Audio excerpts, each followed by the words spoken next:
야담상회를 찾아주신 선비님들 감사드리옵니다. 야담상회와 함께 즐거운 시간 보내시길 희망해 봅니다. 첫 번째 이야기 시작합니다. 옛날 아주 먼 옛날의 조선에 매우 조그마한 어촌 군락지가 하나 있었습니다. 번화한 고을과 연결되는 제대로 된 길조차 갖춰지지 않은 아주 오지에 붙은 마을이었지요. 마을에 총인원이 몇 가구 되지도 않던 그 작고 조용한 마을에는 부모님을 일찍 여의고 홀로 삶을 꾸려가고 있는 순박한 청년 흥국이 살고 있었습니다.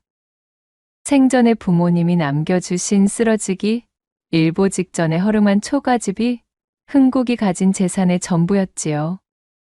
소금기가 가득한 척박한 땅에서 변변치 않은 작물들을 재배하고 드넓은 바다에 나가 낚시와 해루질을 하며 일용할 먹거리를 채취해 근근히 하루를 연명하곤 했습니다.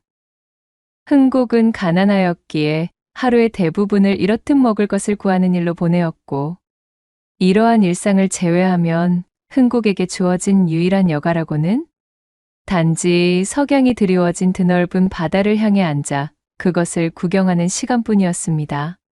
참으로 치열하고 정신없게 보낸 하루였지만 그 반면에 이토록이나 외롭고 허전하기 짝이 없는 하루일 수가 없구나. 흥국은 멍하니 백사장에 앉아 석양이 붉게 물드는 중인 아름다운 바다를 바라보며 중얼거렸습니다. 이웃들과도 멀리 떨어져 있었기에 흥국은 하루에 사람과 말 한마디 나눠보지 않는 경우가 더 많았습니다. 고단한 삶과 가난은 그럭저럭 버틸만 하였지만 이처럼 드넓은 바다를 앞에 두고 찾아오는 지독한 외로움은 날마다 겪어도 도무지 잦아들지 않는 것이었지요. 그저 이 드넓은 조선 천지에 나 혼자만 있다는 기분이 들지 않도록 온기라도 나눌 수 있는 친구가 있었으면 참으로 좋겠구나. 흥국은 깨진 조개 조각들을 손으로 들어 검붉게 물들고 있는 바다에 집어던지며 한숨을 내쉬었습니다. 그러던 어느 날이었습니다. 오래간만에 텃밭에 돌을 고르는 일이 일찍 끝나 잠시 짬이 생겼지요. 오늘은 모처럼이니 오래간만에 큼지막한 그림으로 흥을 내보아야겠구나. 흥국이 콧노래를 흥얼거리며 작대기를 집어들었습니다. 그리고는 흙바닥에 끄적끄적 익숙한 솜씨로 그림을 그리기 시작했지요. 그런데 아까부터 묘하게 흥국의 귀를 간지럽히는 수수께끼의 목소리가 들려오는 기분이었습니다. 처음에는 파도에 흩어지는 백색 소음쯤으로 여겼고 그 뒤로는 기분 탓이려니 하고 애써 넘겼으나 이내 그것이 또렷한 사람, 그것도 여인의 음성임을 알아차린 흥국이 외쳤습니다. 뭐야? 이제껏 내 귓가에서 속삭이던 소리가 정령 환청이 아닌 것인가? 얼씨구, 이제야 인지하셨군요. 지난 동짓날 처음 도련님께 말을 건넨 이후로 참으로 오래도 걸리셨습니다. 이제라도 알아차려 주셨으니 참으로 다행이로군요. 도대체 이것이 어디에서 들리는 소리인 거야?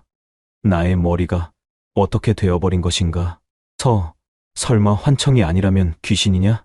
사람이라면 썩 내 모습을 드러내도록 하거라. 환청이 아니라고 아까부터 몇 번이고 입이 닳도록 말하고 있었거늘 참으로 도련님은 아둔하신 것인지 아니면 귀가 좋지 않으신 것인지 내 참 정말 알다가도 모를 일입니다, 진짜. 까랑까랑 울리는 듯한 퉁명스러운 여인음. 이 드넓은 장소에 움직이는 사람이라고는 달랑 자신뿐인데 자신의 귓가 바로 옆에서 들려오는 이 귀신이 곡할 여인의 음성에 흥국은 온몸에 소름이 바짝 돋고 말았습니다. 드디어 내가 외로움에 지쳐 미치기라도 해버린 것이로구나. 새파랗게 질린 얼굴로 주변을 두리번거리며 당황하는 흥국의 태도에는 아랑곳 없이 까랑까랑한 목소리는 다시금 그의 귓가를 강타했답니다. 어휴, 참으로 답답도 하시지. 대관절 어디를 보고 계시는 겁니까? 도련님, 거기가 아니라 이쪽 바위 밑입니다요. 목소리의 성화를 따라 흥국이 고개를 숙여 소리의 근원지를 눈으로 쫓았습니다. 그러자 정말로 한 큼지막한 바위 아래의 풀숲에서 바스락거리며 움직이는 생물을 발견하였지요. 아니, 세상에나? 너무 놀란 흥국은 하마터면 뒤로 넘어질 뻔하였습니다. 목소리의 주인공은 바로 조그맣고 하얀 토끼였으니까요. 정말로 나에게 말을 건 게 너니? 보면 모르시겠습니까? 1000번을 보고 10,000번을 보아도 네가 내 입장이라면 어떻겠느냐? 본다고 알 수가 있을성 싶으냐? 조선 천지에 사람 말을 뱉는 토끼가 있다는 소리는 내 들은 적이 없구나. 하기사, 듣고 보니 그것도 일리가 있는 말씀이로군요. 사람의 말을 하는 토끼라니, 이 인간인 내 입장에서는 마치 꿈이라도 꾸는 기분이로구나. 환청도, 꿈도, 도련님의 머리가 이상해진 것도 아니니 걱정하지 마시옵소서. 다만 도련님께 저희 존재를 알리는데 혈안이 되어 몹시도 조심성 없이 접근하게 되었던 점, 그것에 대해서는 이 기회에 사죄를 드리도록 하겠습니다요. 토끼는 능숙하게 허리를 숙여 흥국에게 사과를 전했고, 이 기이하고도 요상한 일련의 상황에 흥국의 머리는 매우 복잡했지요. 이윽고 토끼는 자신의 털을 앞발로 쓰다듬어 먼지를 털어내는 신용을 하더니 헛기침을 하고는 입을 열었습니다. 자, 각설하고 어찌되었든 이렇게 도련님을 만나 뵙게 되어 참으로 반갑습니다. 급작스럽겠지만 간단하게 요약을 하자면 저를 도련님을 돕기 위하여 나타난 토끼쯤으로 여기시면 되시겠습니다. 물론 제가 도련님을 돕고 도련님께서 도움을 받는다면 그것이 또한 저를 도와주시는 일도 되니 이것은 일석이조의 이치라고 할 수 있겠네요. 지금은 이렇게밖엔 설명드릴 수가 없음을 양해해 주셔요. 천연덕스럽게 앞니를 드러내고 떠들어대는 토끼의 연설에 흥국은 제보를 꼬집으며 꿈인지 생시인지를 구분하려던 행동을 그만두었습니다. 눈앞에 훤히 보이는 것을 현실로 믿기로 작심한 것이었지요. 한참 동안이나 토끼의 이야기를 집중하여 듣느라 토끼가 숨을 고르며 잠시 입을 닫았을 때는 이미 날이 상당히 저물어 있었습니다. 토끼가 설명해준 이야기대로라면 자신은 본래 하늘의 사람이고 본분을 잊고 너무나 건방지며 아나무인이었기에 옥황상제의 노여움을 사서 토끼의 모습이 되어버렸으며 누군가를 도와서 은덕을 쌓아야 자신의 본래 모습으로 돌아갈 수 있다 주장하는 것이었지요. 그러나 하필 자신이 떨어진 곳이 이곳 사람이라고는 코빼기도 보이지 않는 외진 바닷가 마을인지라 크게 낙심하고 있던 차에 우연히 눈에 들어온 흥국을 발견하고 오랜 기간 열심히 말을 걸기 위해 노력했다는 것이었습니다. 그리고 네가 그렇게 노력해온 이유는 나를 돕기 위해서였다. 은덕을 쌓아 너의 본래 모습으로 돌아가기 위해서? 정확합니다, 도련님. 정말 기쁘네요. 저의 이야기를 굉장히 집중해서 모두 들어주셨군요. 한때는 아둔하기 그지없는 도련님의 낯짝을 보며 내 미래도 이제 몽땅 틀렸구나. 정녕 이제 어찌 되려나 하였는데 말이지요. 아직도 믿기지 않는 이야기이긴 하지만 토끼 내 말버릇을 보아하니 누군가의 노여움을 사서 형벌을 받았다는 대목만큼은 참으로 신빙성이 높아 보이는구나. 흥국이 겸연쩍게 웃으며 말하자 토끼가 바위 위에서 폴짝 뛰어내려 흥국에게 다가섰습니다. 자, 저를 따라오셔요. 토끼는 재빠른 동작으로 저만치 뛰어갔고 흥국은 토끼를 놓칠세라 불이 나게 그 뒤를 따랐습니다. 이윽고 토끼를 따라 당도한 곳은 신기하게도 흥국의 추억이 깃든 장소였습니다. 여기는 도련님의 어머니께서 살아계셨을 적 쭉 도련님을 위해 기도를 드리던 곳인데 기억하고 계신가요? 그래. 어머님의 등에 엎여 있을 때 이곳의 풍경들을 눈에 담았던 기억이 어렴풋이 나는구나. 맞습니다. 어머님께서 항시 은덕을 쌓으시며 극진히 치성을 드린 것이 하늘까지 전달되어 그것이 돌고 돌아 우리가 만나게 된 것이지요. 물론 이것은 어디까지나 제 추측이지만요. 토끼가 쌓은 지 오래되어 보이는 돌탑 하나를 앞발로 가리키며 말했고 흥국은 잠시 어머니에 대한 추억에 젖어 눈시울을 붉혔지요. 자세히 보니 돌탑의 앞에는 그간 한 번도 본 적이 없었던 낡고 커다란 나무 괴짝이 하나 놓여 있었습니다. 이 나무개 짝을 열고 그 안에다 무엇이든 원하는 것을 크게 말씀하시면 이것이 도련님의 삶을 윤택하게 만들어줄 것이에요. 이것이 제가 드리는 도움입니다. 그리고 하나 명심하실 것은 이 괴짝은 달에 단 한 번만 쓸 수 있다는 점이에요. 그러니 소원은 신중하게 비셔야만 합니다. 토끼의 말에 흥국은 영문을 모르겠다는 표정을 지었지만 이내 고개를 젓고 토끼가 시키는 대로 따르기로 마음먹었습니다. 말하는 토끼가 이르는 것이니 분명 신기한 일이 일어날 테지? 흥국은 힘을 주어 나무 괴짝의 뚜껑을 들어 올렸고 텅 비어있는 괴짝의 안으로 머리를 집어넣고는 외쳤습니다. 돌밭의 잡석들을 고를 수 있을 만큼 힘 좋은 큼지막한 황소가 한 마리 있었으면 좋겠어. 그러자 괴짝이 심하게 요동치며 뿌연 연기가 피어오르더니 이내 벼락이 떨어지는 커다란 소리와 함께 정말로 흥국의 눈앞에 큼지막한 황소가 나타난 것이 아니겠어요? 맙소사. 흥국은 참으로 믿을 수 없이 벌어진 일에 다시 한번 제 볼을 꼬집어 보았으나 자신의 눈앞에 나타난 것은 정말로 살아있는 황소였지요. 어때요? 보셨나요? 이것이 바로 저의 능력. 아니, 사실 제 능력이 아니라 상제님의 능력이지만 어쨌든 제가 드리는 도움입니다.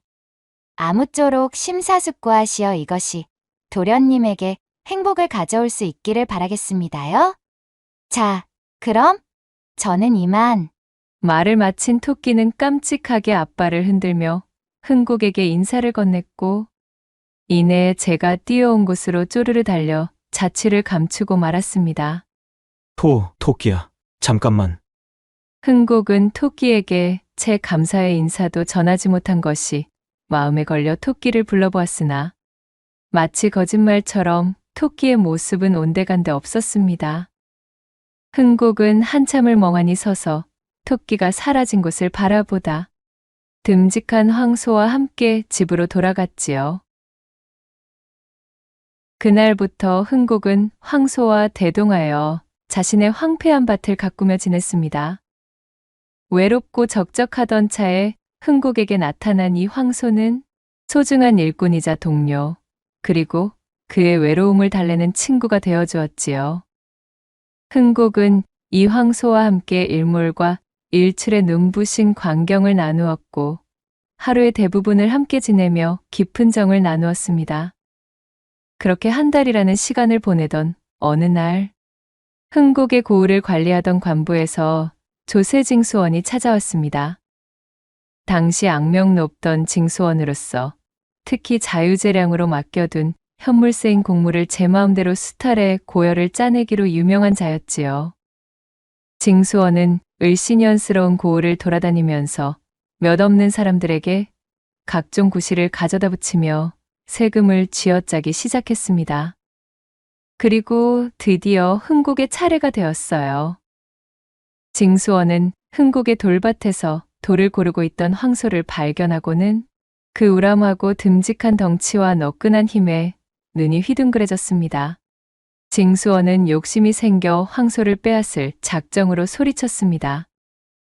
이놈, 내 조세장부를 보아하니 내 놈이 하늘 무서운 줄을 모르고 세금을 형편없이 적게 낸 것이 확인되는구나. 이 소는 그간 미룬 세금 대신 관부로 가져가야 하겠으니 어서 내어놓거라. 징수원의 엄포를 들은 흥국은 바닥에 납작 엎드려 소리쳤습니다. 아이고, 날이 세금이라니요?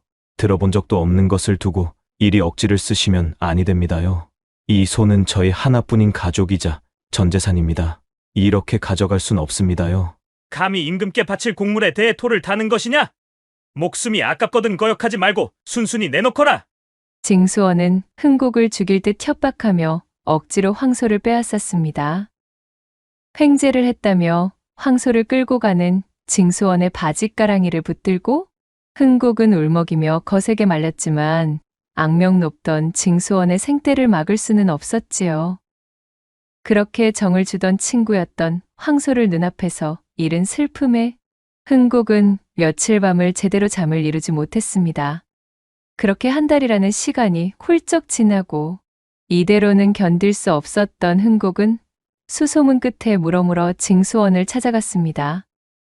집신짝이 해지도록 걸어 도착한 흥국은 징수원에게 무릎을 꿇고 사정했습니다. 나으리, 제발 저희 소를 돌려주십시오.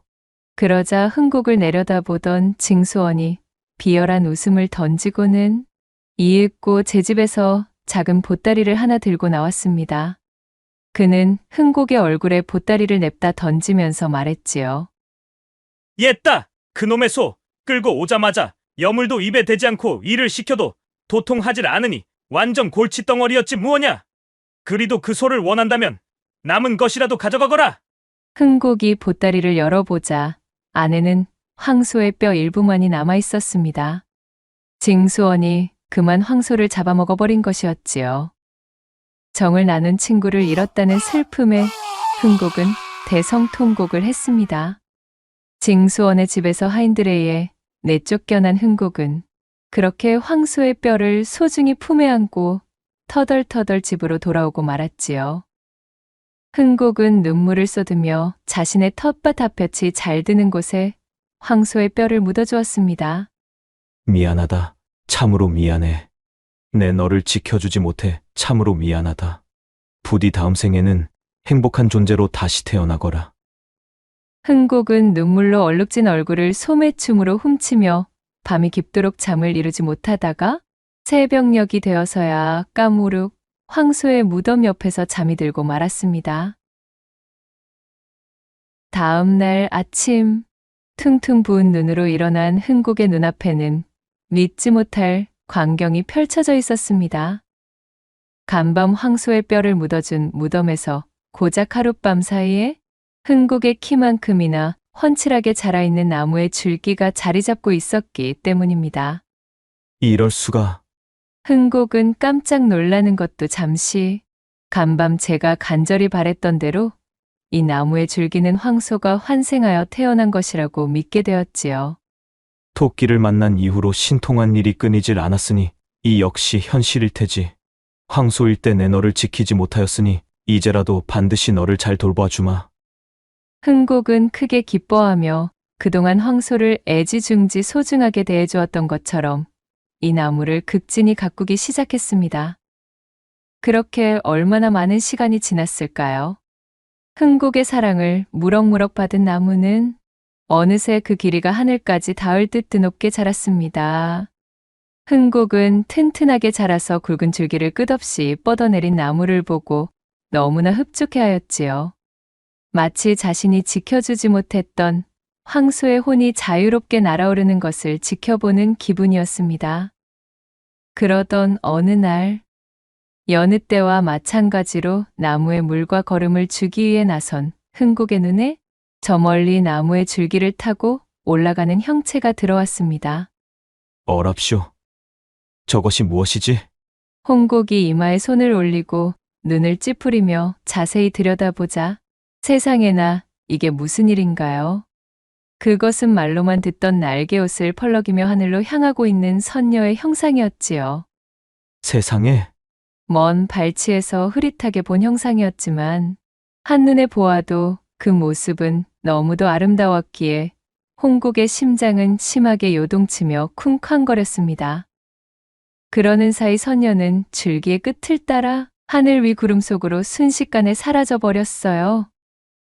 선녀가 구름 속으로 들어가자마자 하늘을 향해 뻗어있던 나무에서 뿌연 연기가 피어오르더니 천지가 요동치고 흔들리는 소리가 들리며 홍국의 눈앞이 캄캄해졌습니다. 가까스로 정신을 차려 일어나 보니 하늘을 향해 쭉쭉 뻗어있던 거대한 나무는 어느새 작고 가녀린 나뭇가지의 형상이 되어 황소의 뼈를 묻은 무덤에 가냘프게 꽂혀 있었지요.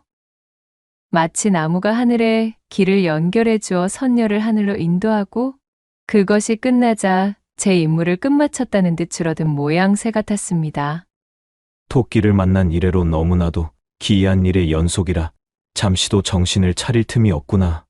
식은땀으로 축축해진 제 이마를 닦아내며 흥국이 중얼거렸습니다. 그리고 그날 밤, 낮에 보았던 선녀의 형상이 머릿속에서 지워지지 않던 흥국은 늦게까지 잠을 이룰 수가 없었습니다. 참으로 아름다운 자태였지. 내게도 그런 배필이 있었다면 얼마나 좋을까?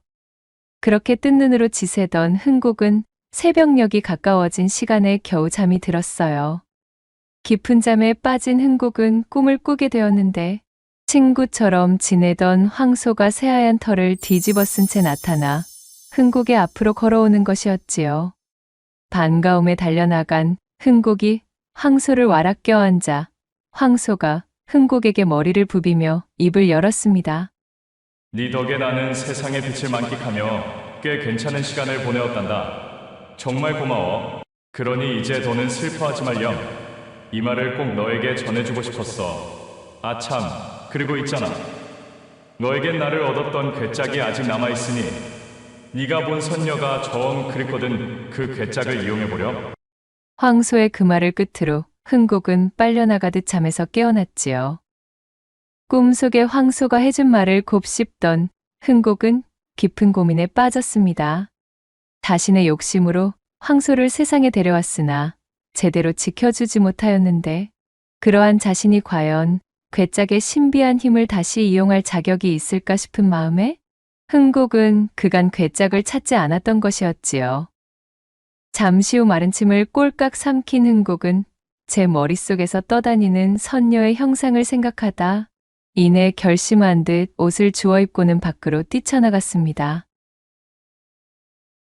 돌탑 앞에 괴짝으로 당도한 흥국은 기다릴 새도 없이 곧바로 괴짝의 뚜껑을 열었습니다.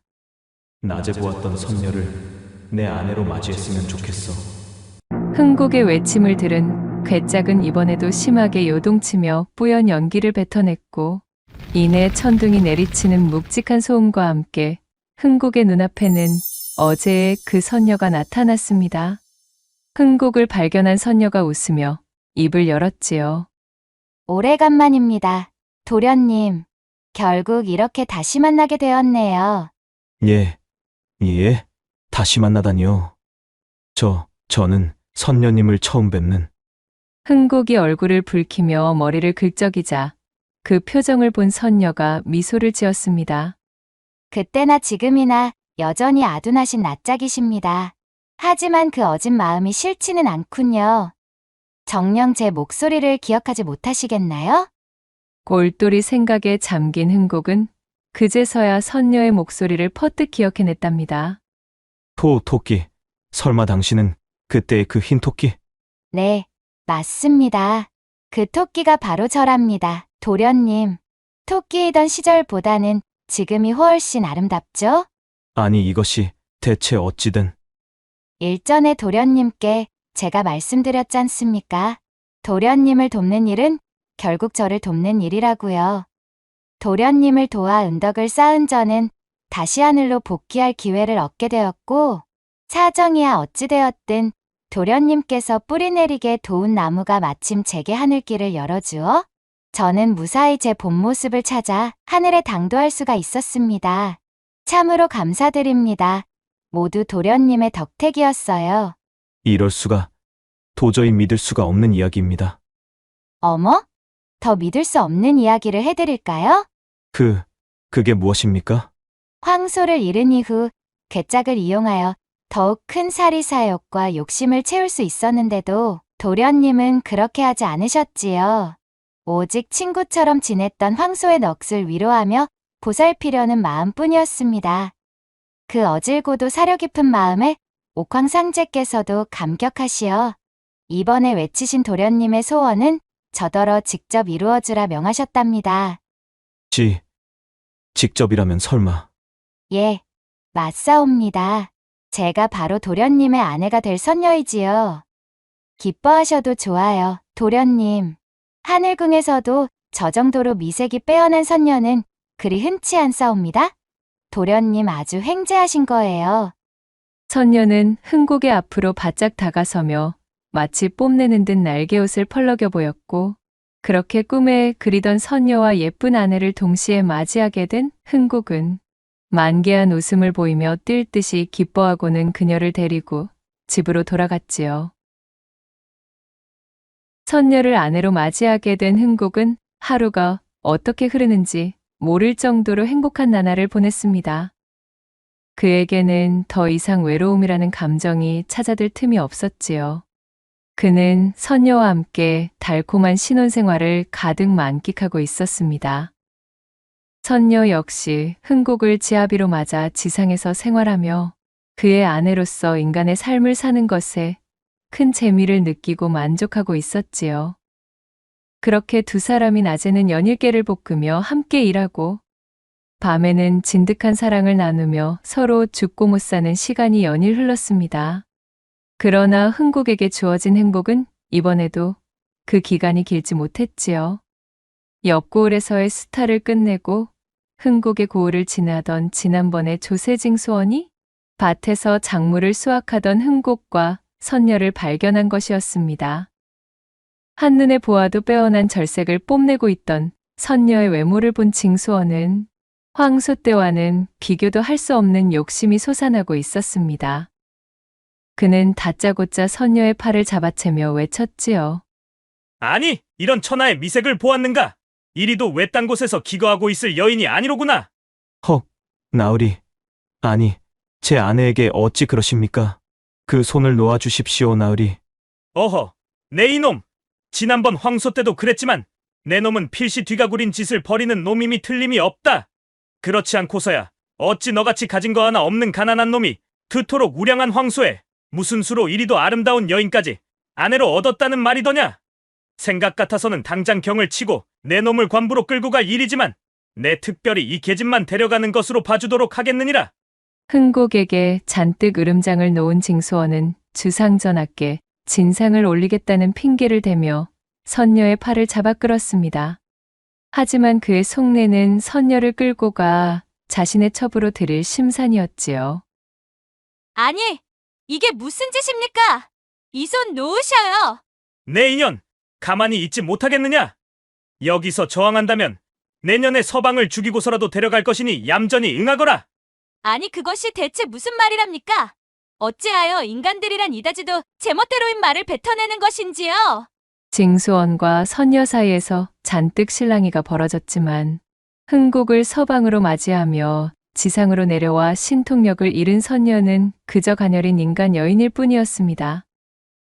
건장한 징수원의 힘에 눌려 그에게 끌려가는 선녀를 보며 흥국은 지난날 황소를 지키지 못했던 기억이 떠올랐습니다.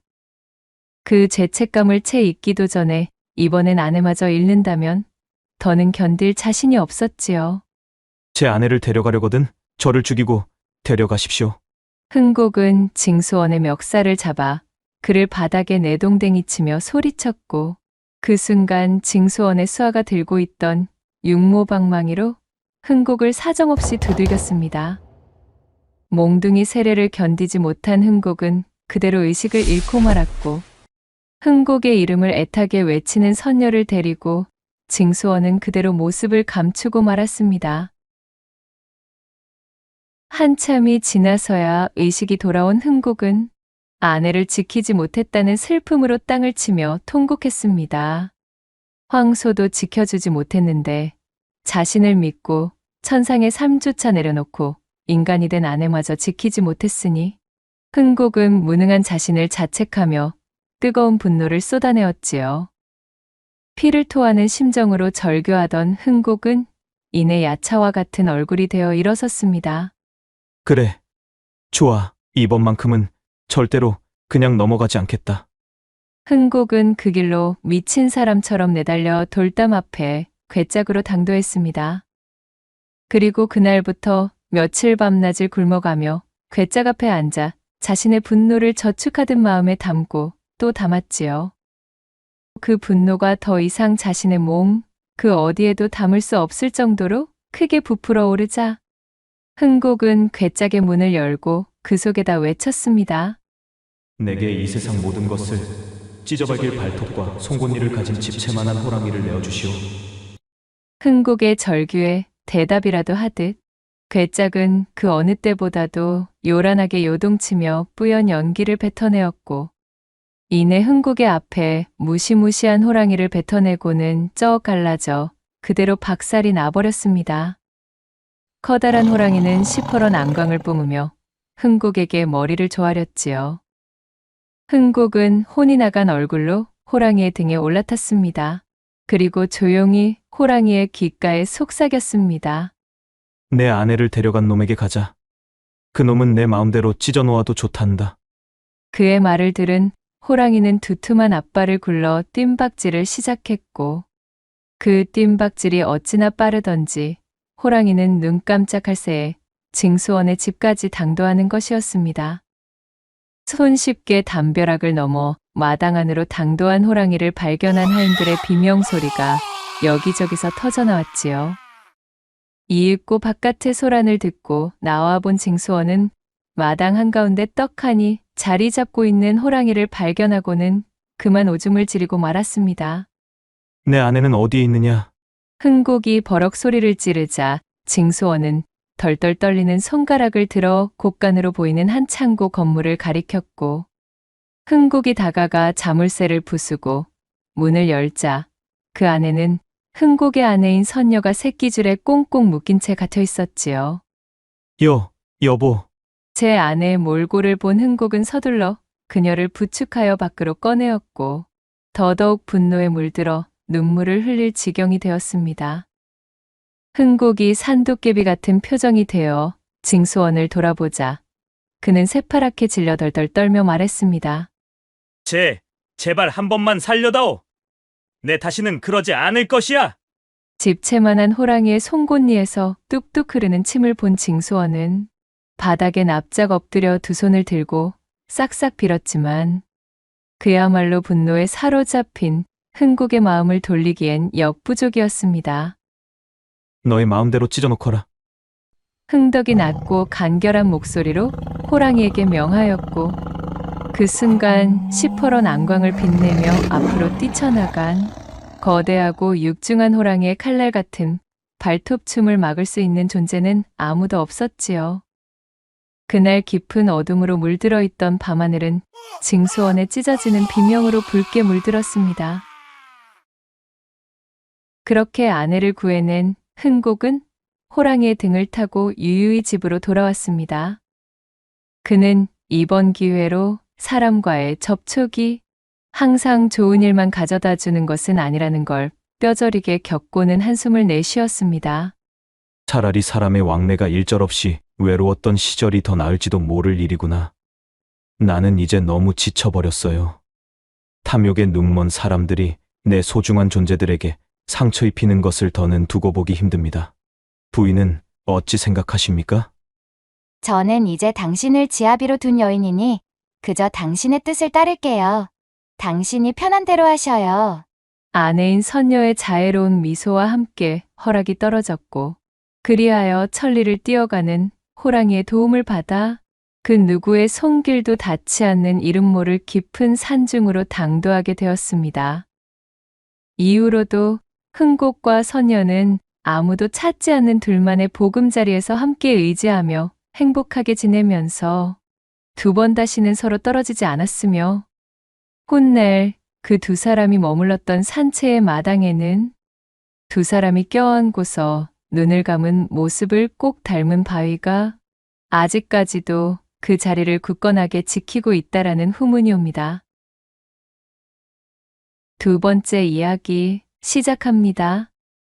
하늘에 걸린 달이 뿌옇게 내린 빛이 퍼져 있는 옛 조선의 어느 날 밤, 어디선가에서 들려오는 젊은 처자의 한숨 소리가 구슬프게 구름 사이를 찢으며 들려오고 있었습니다. 소리의 주인공은 바로 유난히도 긴 속눈썹을 내리깔고 있던 소담이라는 이름의 처자였지요. 소담은 요즘 이런저런 생각으로 잠을 이루지 못하고 있었습니다. 자신을 거두어 돌봐주던 미봉댁이 결국 자리에 몸져 누웠기 때문입니다. 그녀가 이른바 어머니처럼 모시던 미봉댁은 하늘이 정해준 수명에 다가서 노쇠하자 그만 깊은 병세를 얻고 말았습니다.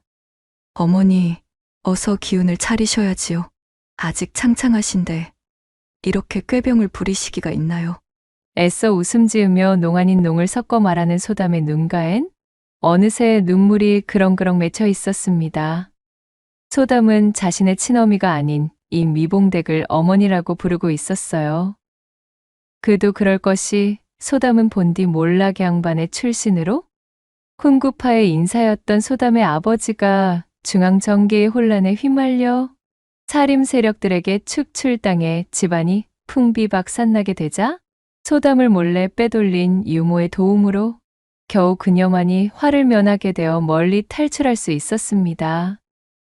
졸지의 터전과 부모 가족, 친지들을 모두 잃고 갑작스레 세상으로 내던져진 소담은 양반의 여식으로 온실 속 화초처럼 자라왔기에 그야말로 야생의 바깥 세상에 대한 내성이 전혀 없었습니다.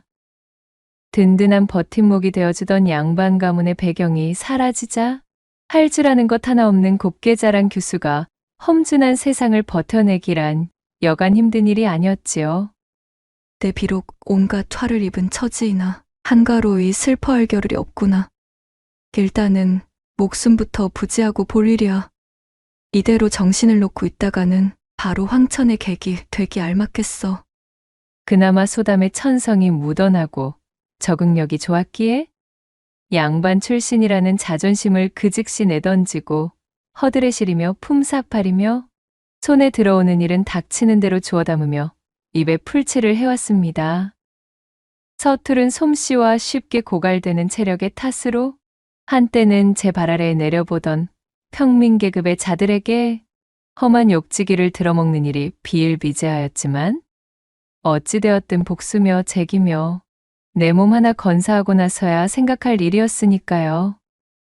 그렇게 소담이 세류에 몸을 싣고 여기저기 떠도는 생활을 하던 와중 우연찮게 흘러든 곳이 이곳 다산골이었고 주막에서 식모자리를 알아보며 기웃거리고 있던 소담을 때마침 지나가던 미봉댁이 발견하여 제 집으로 들이게 된 것이었지요. 소담이 지내고 있는 다산골은 고을 이름에 걸맞을 만큼 풍요로운 출산이 잦은 곳이었습니다. 작은 마을 치고는 꽤 높은 인구 밀도를 가지고 있어 노동력 또한 모자람이 없는 곳이었어요. 다산골에는 네 집에서 산통이 시작됐다 하면 한 걸음에 달려가 아이를 받아내던 솜씨 좋은 산파가 있었는데 그 산파가 바로 미봉댁이었습니다. 미봉댁 역시도 어린 나이에 조실부모하여 홀로 자라본 경험이 있었기에 우연히 마주친 소담을 딱하게 여겼던 것입니다. 거지몰골의 소담을 집으로 데려온 미봉댁은 그녀의 시시콜콜한 사정은 따지고 묻지도 않았습니다.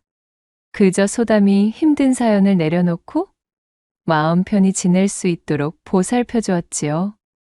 때마침 산통이 시작된 산모들이 많아져 일손이 부족하기도 하였기에 그렇게 미봉댁에 기거하며 산파일을 도우며 살게 된 소담이었습니다. 그렇게 인연이 닿게 되니 어느덧 두 사람의 시간은 지체 없이 흐르고 흘러 여리고 어리던 소담도 어느새 훌쩍 나이를 먹은 처자가 되었고 그러는 동안 오랜 기간 소담을 걱정하며 병석에 누워있던 미봉댁은 끝내 눈을 감게 되었습니다. 일면식도 없는 저를 거두어 그간 돌봐주시는 일 절대로 잊지 않을게요. 어머니, 부디 황천에서는 아무런 걱정이랑 말고 편히 쉬고 계시기를. 미봉댁의 장례를 융숭이 치른 소담은 자연스레 미봉댁의 일을 이어받아 다산골의 산파로 자리를 잡게 되었고 그렇게 꽃다운 나이가 무르익어도 시집갈 생각 하나 없이 자신을 보살펴준 미봉댁의 명맥을 잇는 것만을 중히 여길 뿐이었지요. 장성한 소담은 얼굴 전반에 차가운 기운이 돌고 어린 나이서부터 많은 일을 겪은 탓에 말투는 조금 쌀쌀맞았지만 백옥처럼 고운 낯빛에 그 이목구비 또한 단정했어요. 특히 여느 여염집 안악들과는 달리 허리가 매우 잘록하여 마을 사내들의 눈길을 한 몸에 끌고 있었습니다. 그러나 소담에게 그들의 시선은 거추장스럽고 불편한 간섭일 뿐이었지요. 간혹 밖으로 외출이라도 나갈 때면 눈을 바닥에 내리깔고 다녔고 누군가 소담에게 말이라도 건네면 예와 아니요 식의 단답형 대답만 쌀쌀맞게 돌아올 뿐이었습니다. 그러나 이것이 또 희한하게도 마을의 사내들에게는 색다른 매력으로 작용해 소담의 집은 늘 그녀와 혼담을 맺고 싶어하는 사내들의 시주를 받은 매파의 방문이 끊이지 않았답니다. 이보게, 소담처자 집에 있는가? 돌아가셔요. 일 없습니다. 시집 같은 것은 가고 싶지도 갈 생각도 없으니 그리 하셔요. 매파가 들이닥쳐 혼담의 이야기라도 꺼낼라 치면 소담은 등을 떼밀며 매파를 문 밖으로 쫓아냈습니다. 사실 이처럼 소담이 꽉 찬 나이에도 시집을 가지 않으려는 연유가 있었어요. 미봉댁의 배려로 그녀의 집에 자리를 잡아 그녀를 따라 산파이를 도우며 아이를 받으러 다니기를 수년째 지내다 보니 수많은 여인들이 출산을 위하여 버선을 제 입에 물고는 온몸에 굴다란 생땀을 쏟으며 몇 날 며칠 산통에 시달리는 것을 고스란히 지켜보며 성장했던 소담이었습니다. 또한 적지 않은 여인들이 아이를 낳다가 불의에 화를 입는 것 또한 심심찮게 보았기에 이 모든 사달을 만든 장본인인 남정네들, 사내는 모두 짐승과 같은 야만스러운 존재이며 상종할 이유가 없다는 것이 바로 이 소담의 가슴에 깊게 박힌 생각이었던 것입니다. 도대체 무슨 생각인지. 잠깐의 여흥 뒤에는 일이 힘들고 고통스러운 일들이 기다리고 있는데 어찌하여 여인들은 야음이 찾아오면 바보같이 사내와의 통정을 포기할 줄을 몰라 또다시 실수를 저지르고 만다는 것인가. 다산골 최고의 철옹성인 소담이 이렇게 단단한 수비벽을 치고 사내 보기를 돌멩이처럼 대하였지만 굳게 닫힌 성문을 열고 그 안에 숨겨진 깊은 우물을 탐하려는 짐승들은 항시 있기 마련이었으니 다름 아닌 다산골 천하의 한량으로 통하고 있던 오진사였습니다. 꿀을 바른 것과도 같은 미끈거리는 말솜씨와 장꾀로 그가 점찍 얻은 여염집마다 아주 초토화가 되어버린다는 망측한 소문이 꼬리를 물고 쫓아다니던 장안 최고의 한량이었습니다. 내 진작부터 저 소담이라는 이름의 산파에 대한 소문은 익히 들어와 잘 알고 있지. 듣던 대로 굉장히 오묘한 매력을 풍겨대는 신비로운 여인이로고. 그러나 그 냉랭하고 철두철미하게 사내의 접근을 막아서는 태도가 가히 국경 성문에 걸어둔 빗장만큼이나 단단하고 굳게 걸려있다는 후문이던데. 이거 오래간만에 또 무적행에 처박아둔 승부욕이 활활 타오르며 나를 용솟음치게 만드는구나. 오진사는 자신의 턱을 쓸어만지며 소담에 대한 열정을 드러내매 주저함이 없었답니다. 어찌하면 그녀에게 주술처럼 잠겨져 있는 사내에 대한 깊은 거부감과 그것을 우회할 수 있는 방도가 있을까? 다산골 골목어기에 걸터앉아 곰곰 생각에 잠겨있던 오진사가 자신의 무릎을 탁 치곤 벌떡 일어나며 외쳤습니다. 오호라, 얼씨구나. 아무래도 그 할멈에게 손을 벌리면 되겠구만. 오진사는 도포자락이 휘날리도록 발걸음을 놀려 다산골 경계 끝의 산자락 외딴 집에 혼자서 기거하고 있는 노파 염씨의 집으로 찾아들었습니다. 접근하기가 쉽지 않은 산자락 안쪽에 집을 둔 염씨는 사람들과의 접촉도 끊은 채 홀로 유유자적 지내고 있는 마을 경계의 고령자 중 한 명이었지요. 이 염씨에 대한 신변이나 사연에 대해선 알려져 있는 바가 많이 없었던 다소 수수께끼에 쌓인 인물이었어요. 다산골 쪽과는 왕래가 크지 않아 다산골 주민 중 노년층을 제외한 대다수는 이 염씨를 잘 알지 못하는 경우가 많았습니다. 그리고 오진사는 바로 그 점을 이용하려는 것이었습니다.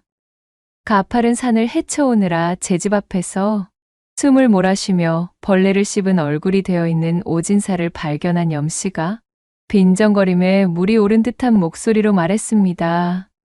아니, 이게 누구시오? 한량 중에 한량이신 오진사 나으리 아니시오? 해가 서쪽에서 뜬단 말인가?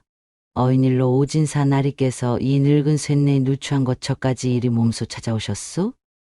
오진사는 대답 대신 땀을 닦으며 싱긋이 웃었지요.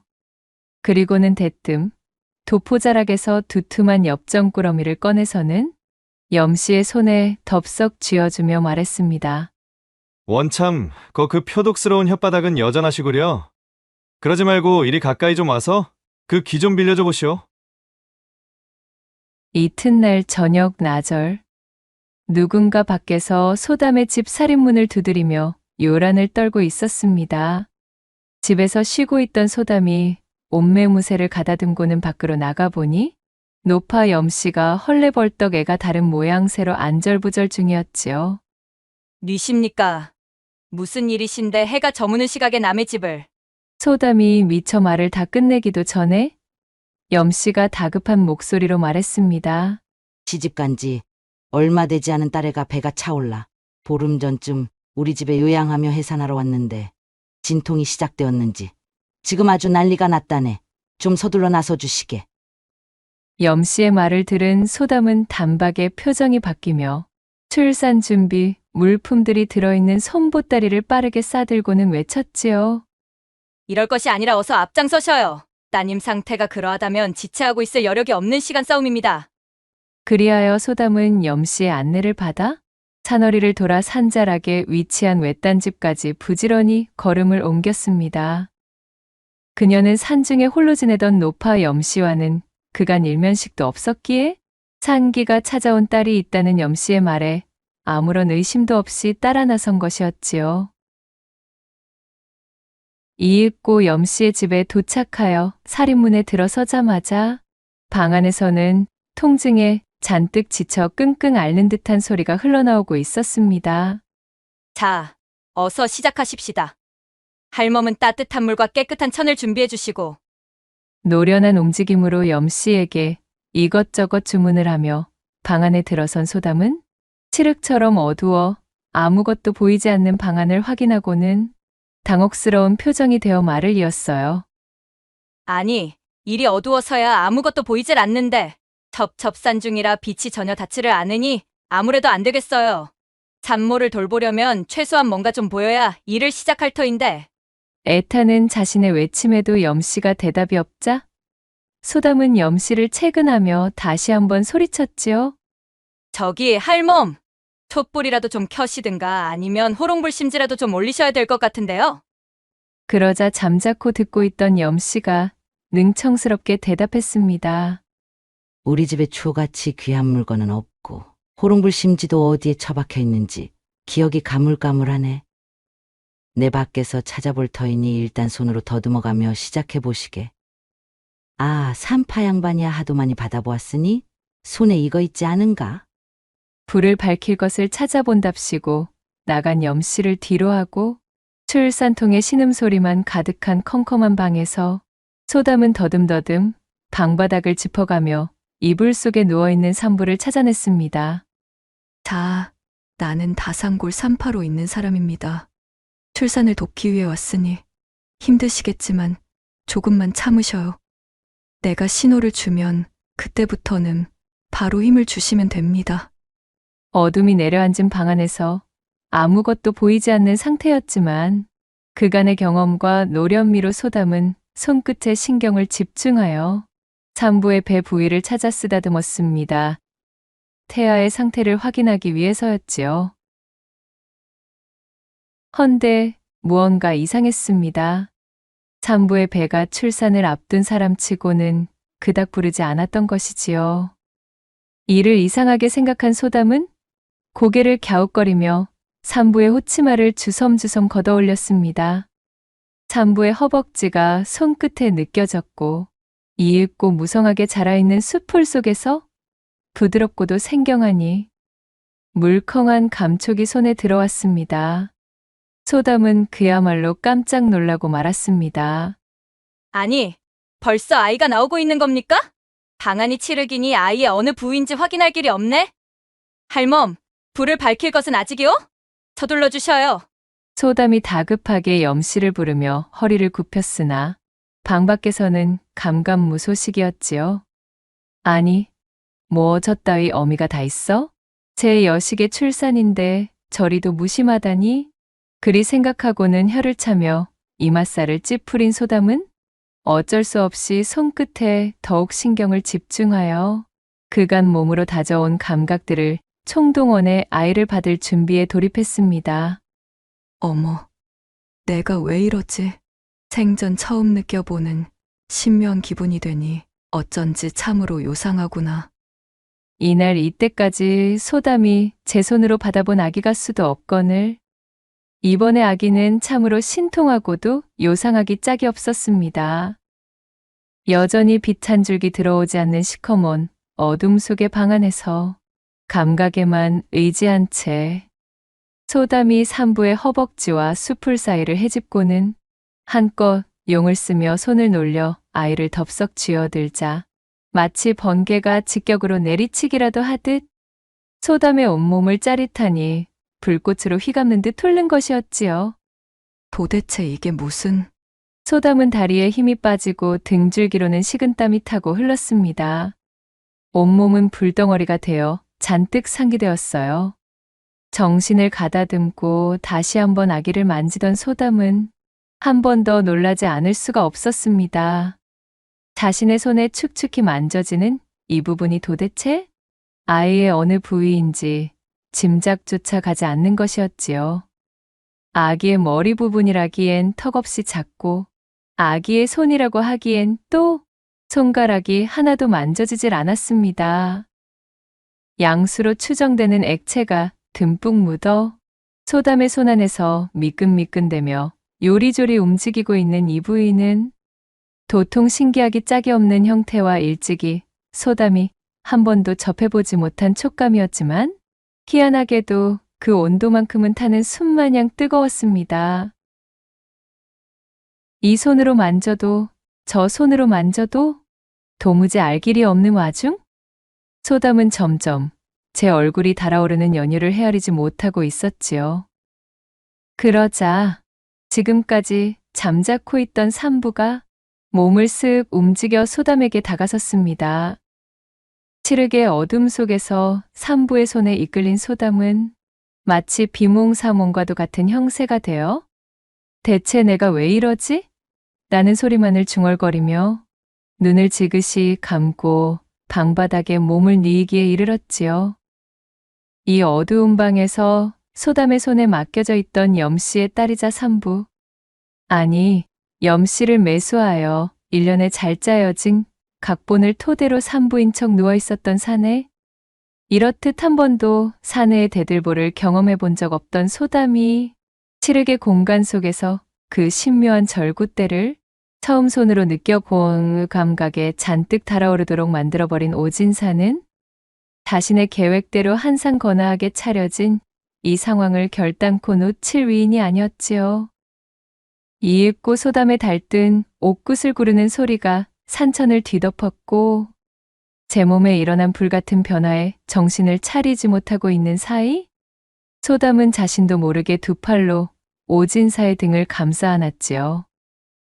그렇게 혹독하고도 짜릿한 폭풍이 지나갔고 한동안 까무러치듯 어두운 방바닥에 누워있던 소담이 이내 눈을 뜨고 정신을 차렸습니다. 주변에는 노파 염씨도 아이를 출산하려던 산모도 그리고 오진사도 없는 고요한 밤 공기만이 남아 있었습니다. 소담은 천천히 치마끈을 정리하며 방을 나서 바깥의 하늘을 올려다보았습니다.